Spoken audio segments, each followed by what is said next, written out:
I think at the end of the day, if you are a writer, you need to see your work on stage.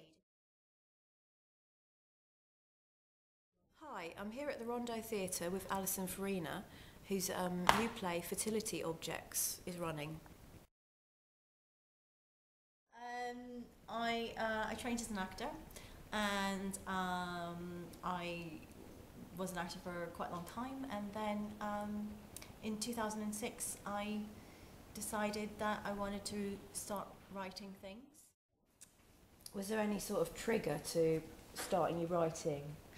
Actually, to be fair, the first thing I did write was when I was on the Isle of Man, and I'm really interested in myth and folklore, and my first commission was from the Isle of Man Arts Council, where I wrote a mummers play for their Manx National Week in the year of the millennium year 2000.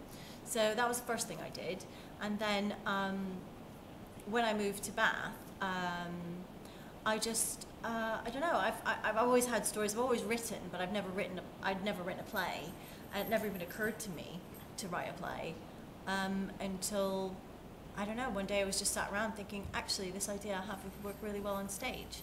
So I had a chat with the local theatre company and said, do you ever put on things that are new writing? And I said, well, yeah, why not?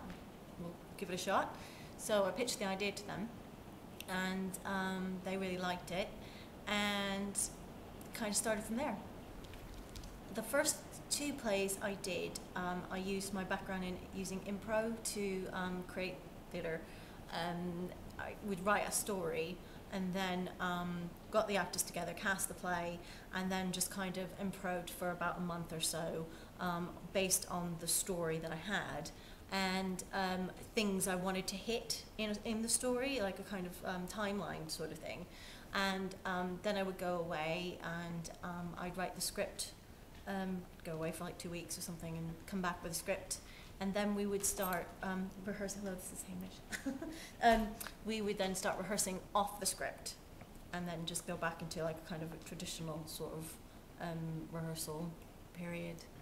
So those were the first two, and then it just started. I thought, actually, I'm just going to write a script now, and so I did. So you set up your own company. Can you say a little bit about that? Okay. In 2010, I set up Butterfly Psyche theatre, which is mostly me, but we get in people for each production. The first play we put on was one of my scripts called The Persistence of Memory, which is about a father and a daughter, and the father's losing his memory. And the character of Memory is part of the story. Anyways, that was the first thing we did. The point of Butterfly Psyche is to promote new writing, and not just mine, but like other people's writing. And so far, it seems completely by default and not on purpose, it's only been women's writing that we've produced. I mean, it's not a rule, but it just kind of is something that's obviously close to my heart. And I like plays that have good parts for women as an actor, of course. There aren't really a lot of great roles out there for women, and so far the plays that we have done have had really good roles for women. So that's something I want to kind of really push for as well as in the ethos of the company.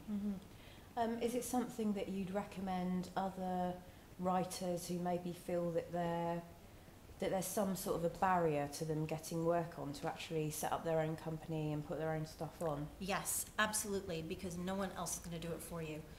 I think at the end of the day, if you are a writer, you need to see your work on stage. If you're writing for the theatre, you need to see your work on stage, because otherwise it's nothing, it's a piece of paper.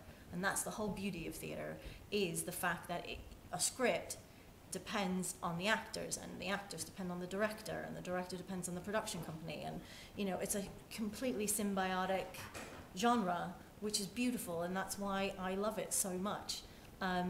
So yeah, you can sit at home and you can write a play and you can write short bits or whatever, but if you don't actually see them on stage, you don't see what works, you don't see what doesn't work, you can't be objective about your own work. on a piece of paper, and all the dramaturgy in the world isn't going to solve that. You need to see it up, and if you have to do it yourself, do it yourself. So what kind of things about theatre inspire you? Maybe productions or companies?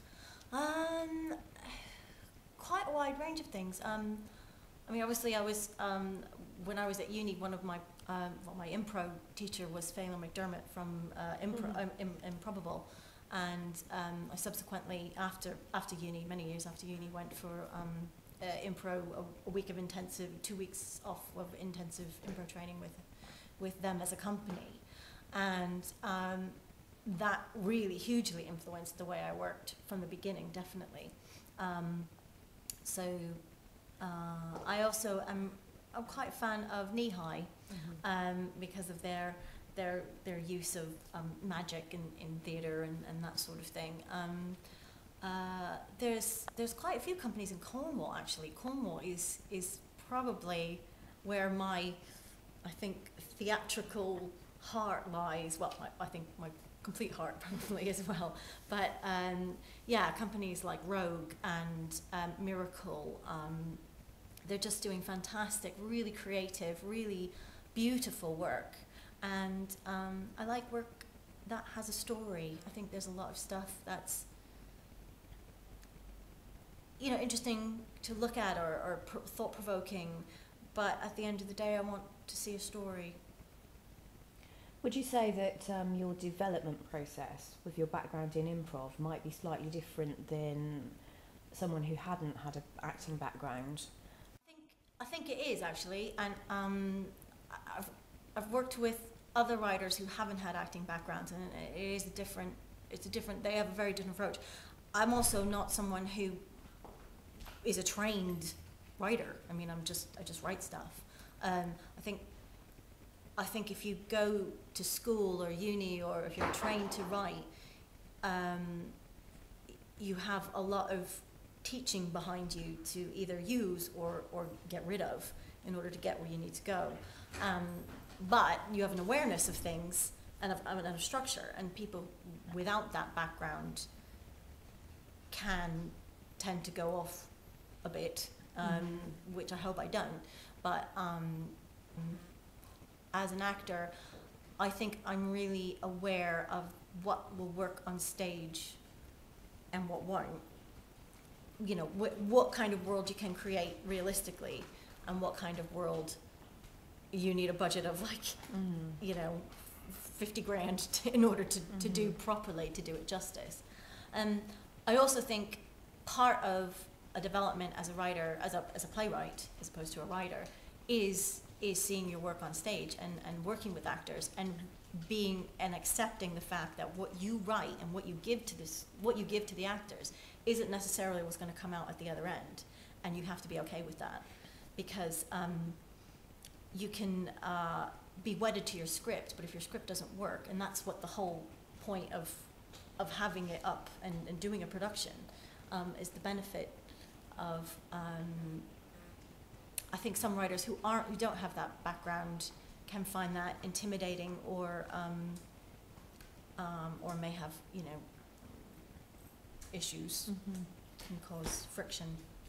What advice would you have for a would-be or emerging playwright, male or female? Find people to put on your stuff, and if someone's not putting on your stuff, do it yourself.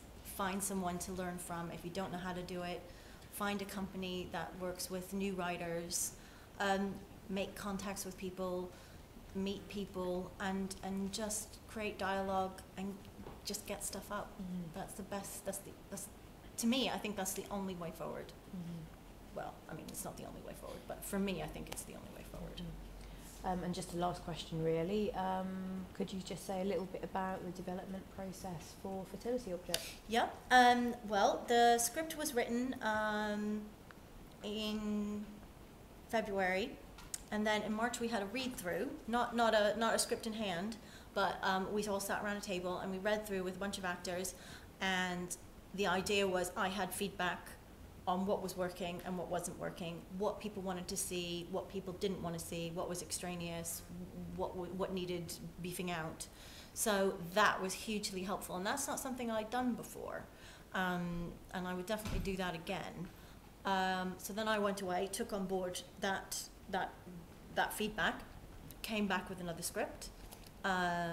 We held auditions and got our people together, and then they just started rehearsing. And I was there for a few of the first rehearsals for script work, and then that was it. And then the actors and the director took off with it, and they figured out the best way forward with the text.